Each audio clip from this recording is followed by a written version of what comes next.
Dear students, we are discussing the strategy how to prepare for the different competitive examinations. What should be the plan for preparing GATE, IAS or PSUs? Whatever be the competitive exam, the mode of preparation is same. However, here specifically, first we are discussing regarding the GATE exam.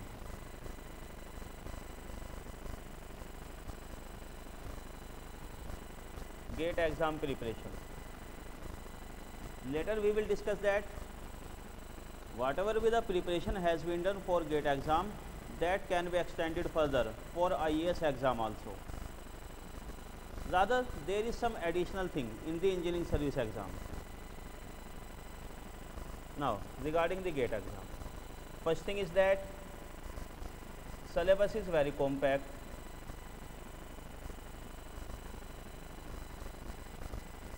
Whatever be the branch, there is compact syllabus in the GATE examination, but the questions are highly conceptual. Highly conceptual question.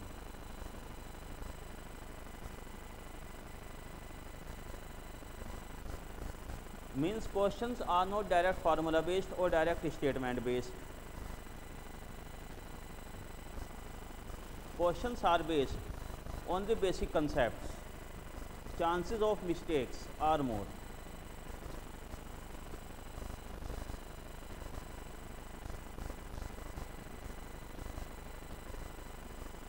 Chances of mistakes are more. The options are generally closer. Generally, there is confusion between the two options. Out of these two, one of them will be correct.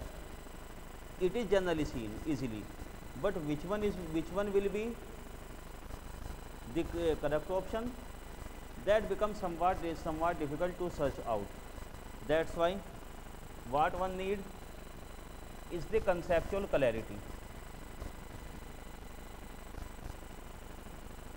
Conceptual clarity as well as physical significance of the different phenomena, not only mathematics, not only formula, conceptual clarity also.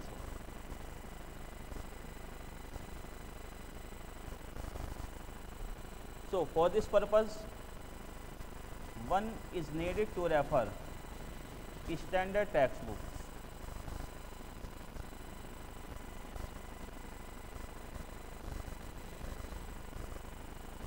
For conceptual clarity, for preparation, standard textbook is always needed. Better to avoid the guidebooks. For concept portion, conceptual clarity, always refer standard textbooks. The guidebooks are not of much help, whichever be the guidebook is there. Read the theory from the standard textbook carefully. Try to solve the standard questions. Generally solved and unsolved questions are given. Only then one can have the conceptual clarity. As far as guidebook is concerned, it can be used only for practice questions. Rather, for practice problem, any of the guidebook, any of the thing can be referred.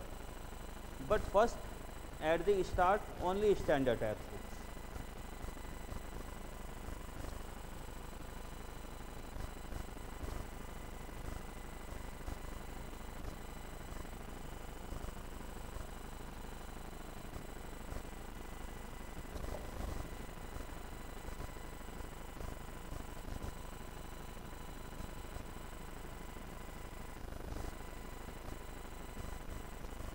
Another, although all the questions are objective, there are objective questions in GATE.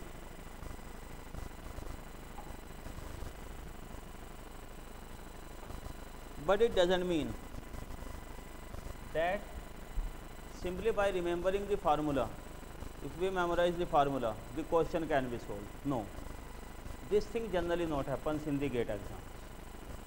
The questions are not direct formula based.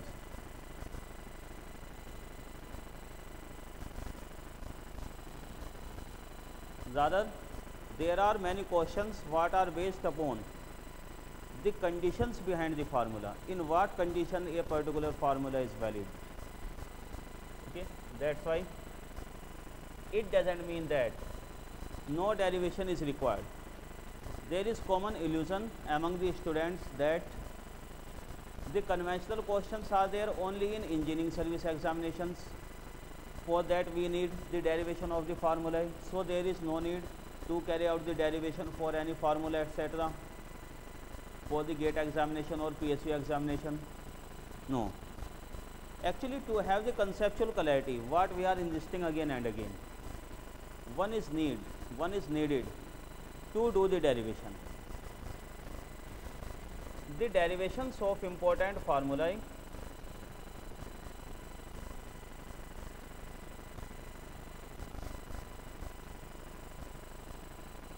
must be done.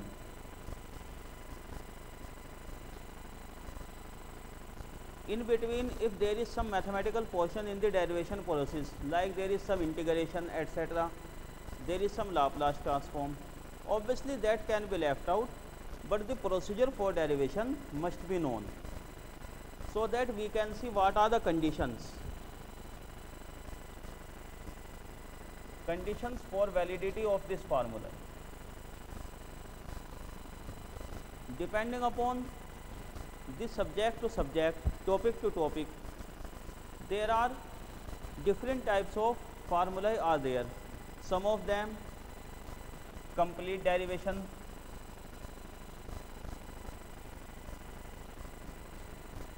must be remembered. For GATE examination also these are very few where we need to remember the complete derivation procedure, because sometimes numerical problems are given what are different from the standard formula based questions. That's why many of the questions sometimes we have to derive the complete result, then substituting the values we can solve the question. So in that case some of them needs each and every steps must be remembered, although these are very few. Most of these lying in the second category. The steps for derivation must be known, means we should have brief idea regarding the framework of the particular derivation, like for a particular formula, from where it originates, what parameters we are needing in that case, what the approximation we have taken. Obviously for these one is not, a particular student is not able to reproduce this, but brief idea framework must be known mainly.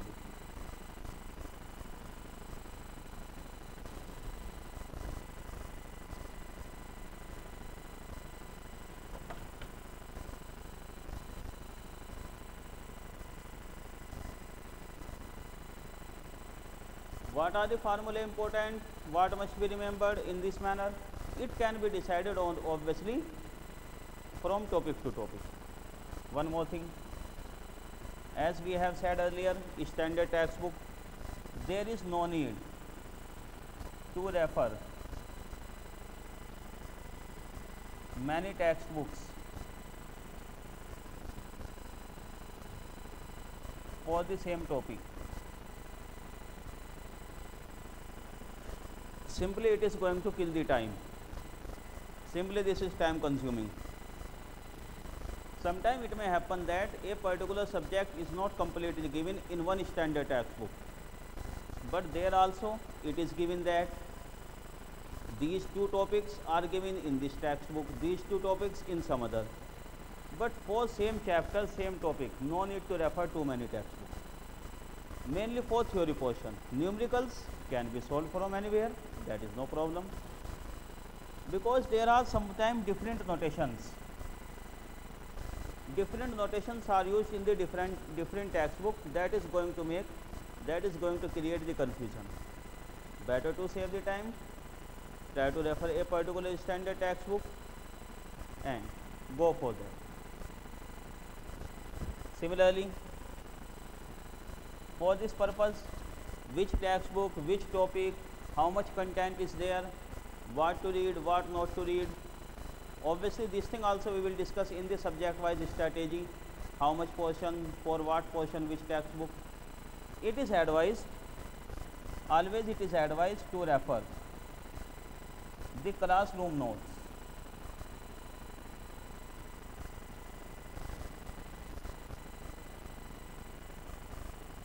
Mainly our strategy is that all the relevant things are very well covered in the classroom. So generally students do not feel any need to discuss to refer the textbook, because classroom notes are going to be enough. One must restrict oneself only to the classroom notes. However, if someone wants to refer more and more, want to have more insight, obviously the reference textbook can be taken. Okay. It is also suggested for the students who are going to prepare themselves, who are not going to attend a particular coaching. It is always beneficial for a good coaching, better to refer classroom notes, mainly classroom notes, what is prepared by the students. That is going to be very helpful.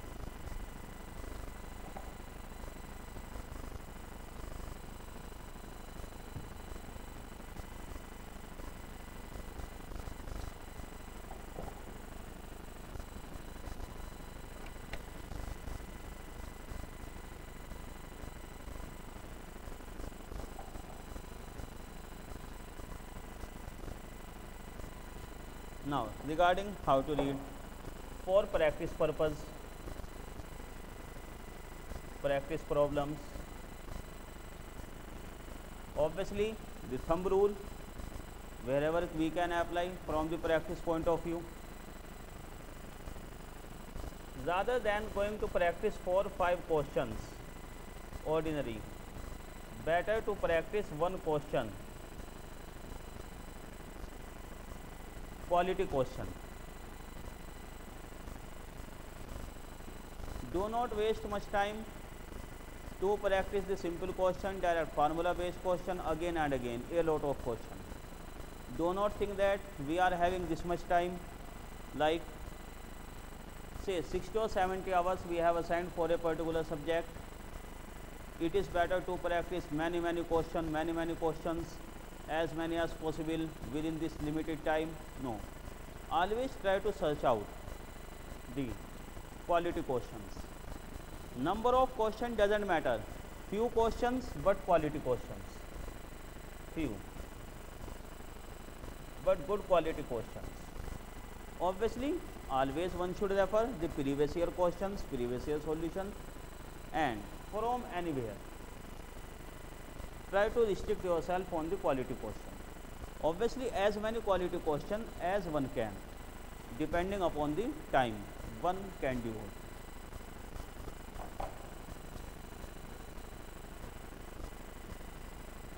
One more thing, whenever one is going to practice a particular question, do not refer the solution before practicing it yourself. Means, say a particular question is given, say previous year question we are going to solve, say this one.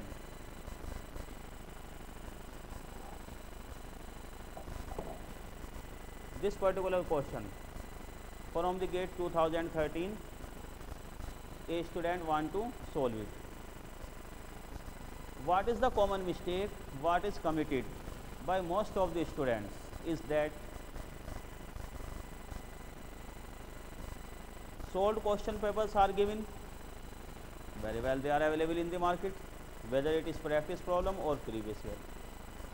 This is the question, this is the solution. The student first go through the question, then go through the solution. After looking at the solution, then that student is going to practice. Whenever one is going to practice that question, always having in the mind the framework of the solution, it is not going to be helpful.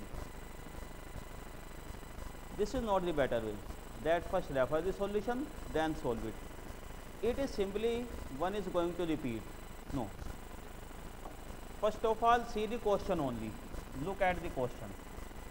Try to solve it your own as much as one can. No matter how much time is consumed on the single question, it doesn't matter. Try to solve it your own by different method, different concept. Obviously, if someone is going to lack in the formula, in the basic concept to solve the question, refer standard textbook, refer your notes, refer theory, but try to solve it your own.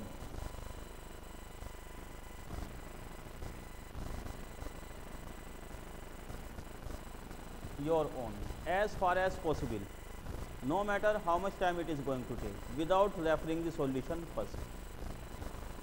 After solving as much as one can, only then it is advised, then refer the solution.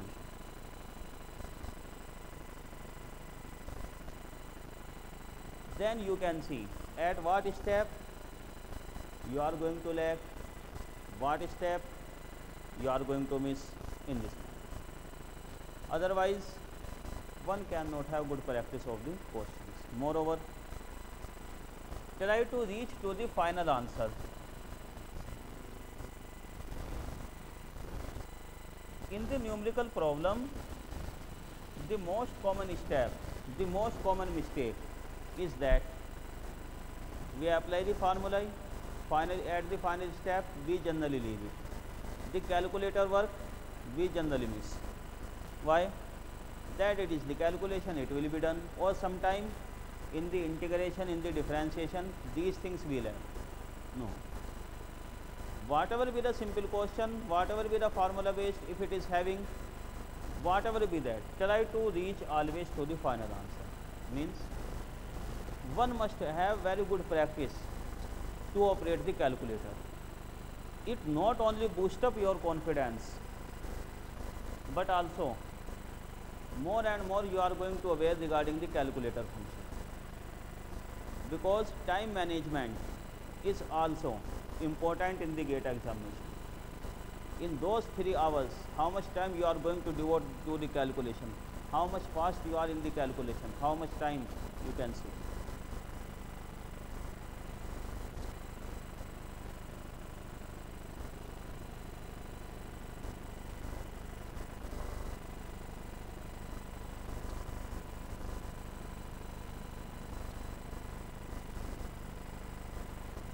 For a particular question, if there are 3 different methods, most of the time we are having different methods for a particular question, try to solve it by all these methods. It doesn't mean that only by one method answer is there, complete solution, leave it. No. Each and every method. Only then one is able to compare. A particular student is able to compare that which method is better in which condition. All these methods must be known. Okay, devote much time on the practice in this case. Now, from revision point of view, after completing the syllabus, for revision purpose, it should not be the common practice for the revision, mainly at the time of examination, that starting from chapter 1, chapter 2, chapter 3, say for a particular subject, there are chapter 1, 2, 3, 4, 5, 6.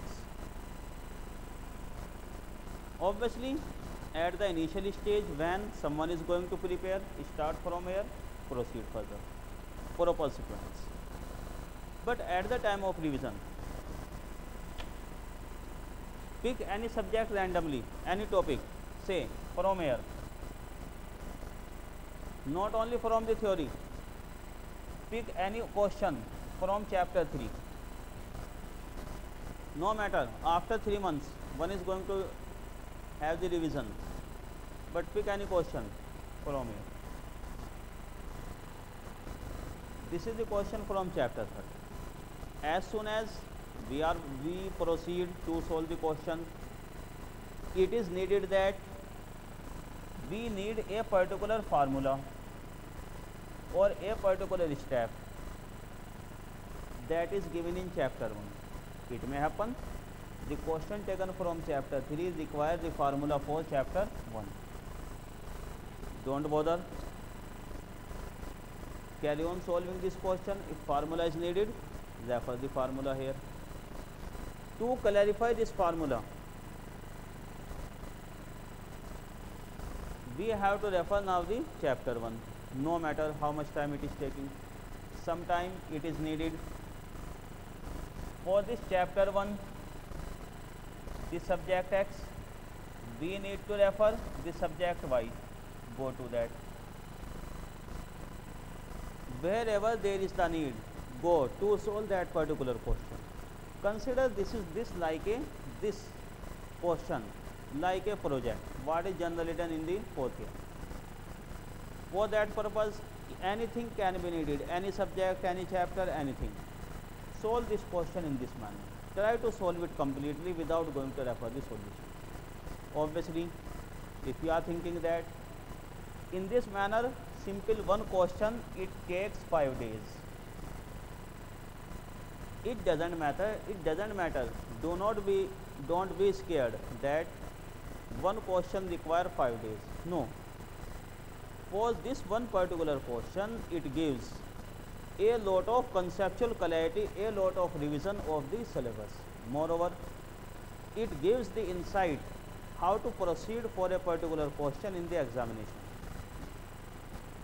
Then surely if we will take next question, time will be reducing. The time is going on, time consumed by practice question is going on reducing as we proceed further in this. Pick randomly then after 3, this chapter 6, carry on in this manner randomly. So for revision purpose, it is better first look at the question, try to solve it.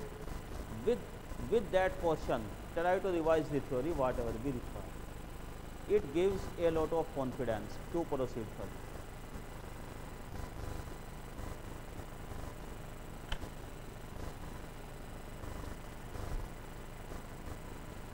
Anything in this one. Obviously, practice problem, revision, etc. is required. As it has been told, GATE syllabus very compact but need conceptual clarity. So subject management, how to for a particular branch, there are many subjects are given in the GATE syllabus, how to manage, which subject is important, what is the weightage of a particular subject in the current scenario, and which subject is easier as well as highly scoring where we can score much more, all these things. This planning plays very important role. Obviously time is generally very short, but we have to cover all the portions effectively. That we will also discuss in this manner. Obviously, the importance of the GATE examination cannot be denied. With present-day circumstances, a lot of engineering graduates are there each and every year. Moreover, now the importance of the GATE examination is much more than it was before 3 to 4 years, because now more and more PSUs call the students for interview, for recruitment on the basis of GATE score. So subject-wise strategy and how to manage the syllabus, that also plays important role. These are some of the basic things what I have seen through my past 13 years of experience, that what is the basic difficulty or what are the common mistakes taken by the students. Okay, thank you.